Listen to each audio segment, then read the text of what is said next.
Good morning everyone, welcome to our Monday morning worship.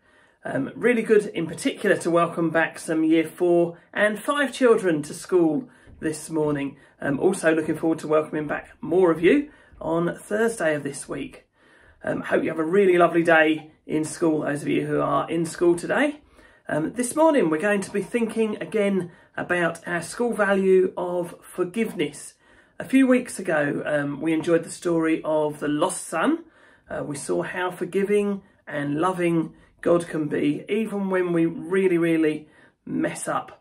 Today we're going to be looking at another story that Jesus told, so another parable.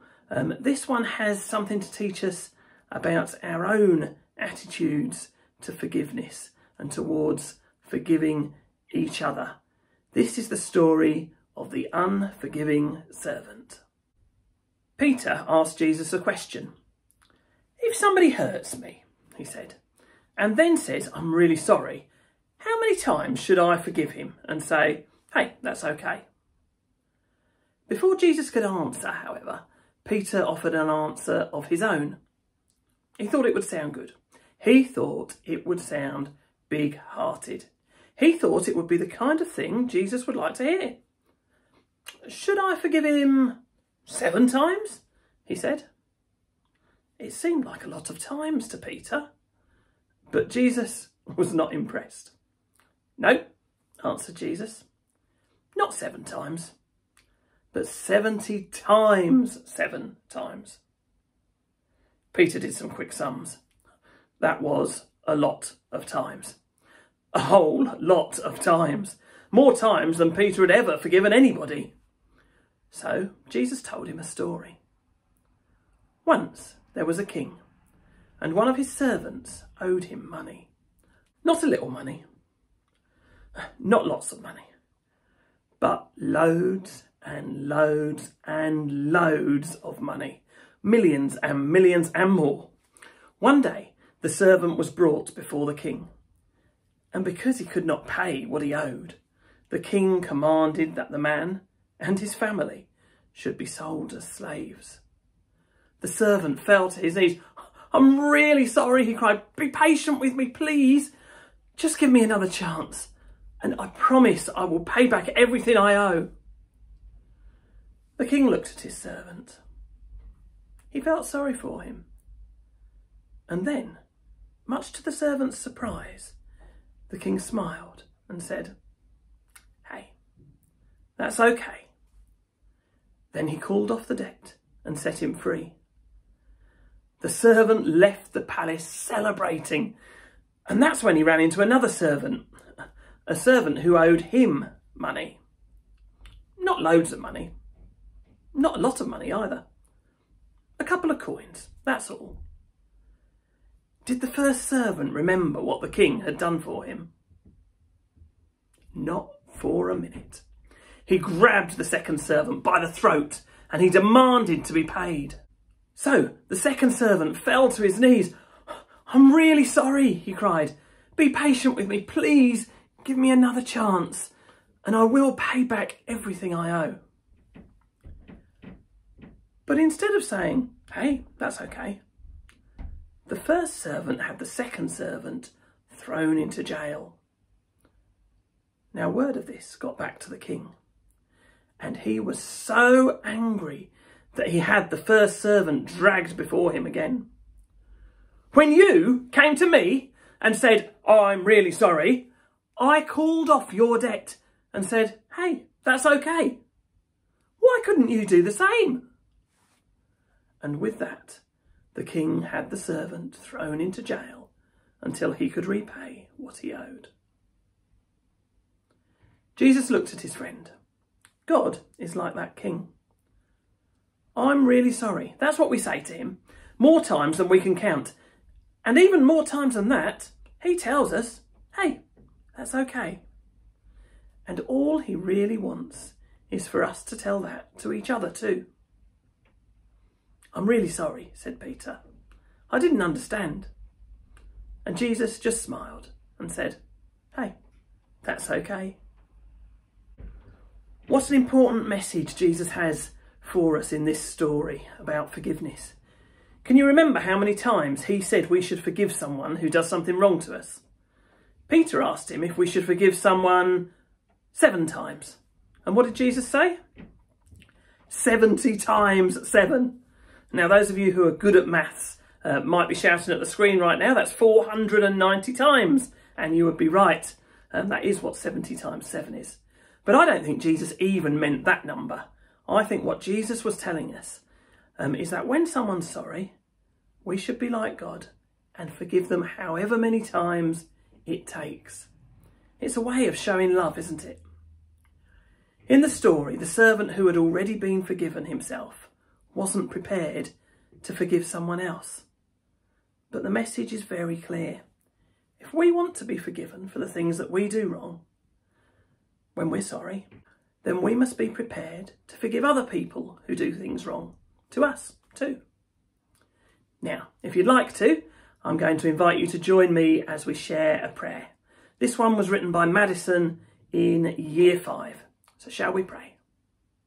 Dear God, thank you for parents and teachers who help us every day. Thank you for guiding us through life and the obstacles we have to face each day. Help us to forgive those who have upset us. Help us through the good times and the bad times. Thank you for the beautiful things you've created. We love the ocean and the sandy beaches, the plants and animals too. We love you so much. We are grateful for all you have made. Thank you, Lord our God. Amen. Thank you, Madison, for that lovely prayer. Something you mentioned in that prayer were all the beautiful things that God has created. Now, that actually fits really well with our challenge for this week, because I want all of you to try to take notice of God's creation this week. Your challenge is to look out for anything special you see in nature. It could be something you find in your garden, like a really interesting minibeast, or a beautiful flower or leaf or petal. It could be a bird that you spot, perhaps feeding on your bird table or flying in the air. It might be an animal or a plant or a stream or a flower or a tree or something that you see when you're out for a walk. It might be a beautiful sunset or sunrise or storm clouds or lightning. It's up to you. I just want you to take the time to notice the wonderful world around you and all that wonderful creation. Take a photo. We'll put them all together into a special celebration of God's creation in our worship next Monday. Send them to me at the usual email address by Friday, as usual, please. Now then, all that remains for today is to show you the results of last week's challenge. This one should be fun to look back on in a few years' time, as we've had lots of drawings from you of what you think you might look like. Got some very handsome people out there, and what you might be when you're grown up, so your ambitions.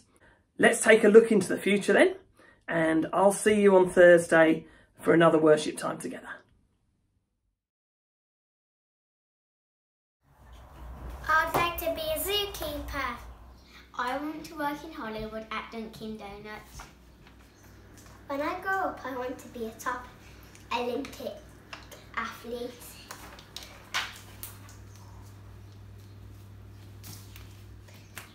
When I'm older, I want to be a footballer for the Blues.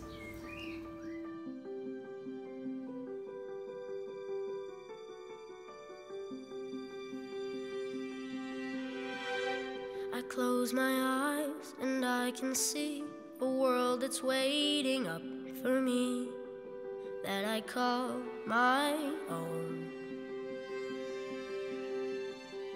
Through the dark, through the door, through where no one's been before, but it feels like home. They can say it all sounds crazy. They can say I've lost my mind. I don't care, so call me crazy. We can live in a world that we design. 'Cause every night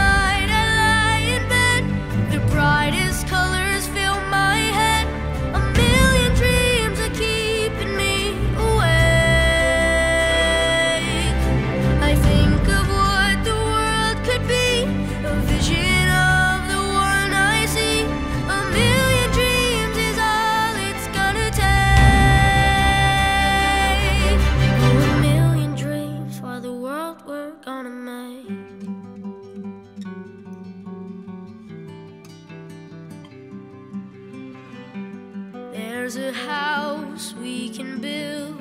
Every room inside is filled with things from far away. Special things I compile, each one there to make you smile on a rainy day. They can say it all sounds crazy. They can say we've lost our minds. I don't care if they call us crazy. Run away to a world that we design. Every night I lie in bed, the brightest colors fill my head, a million dreams keeping me awake. I think of what the world could be, a vision of the one I see. A million dreams is all it's gonna take. Oh, a million dreams for the world we're gonna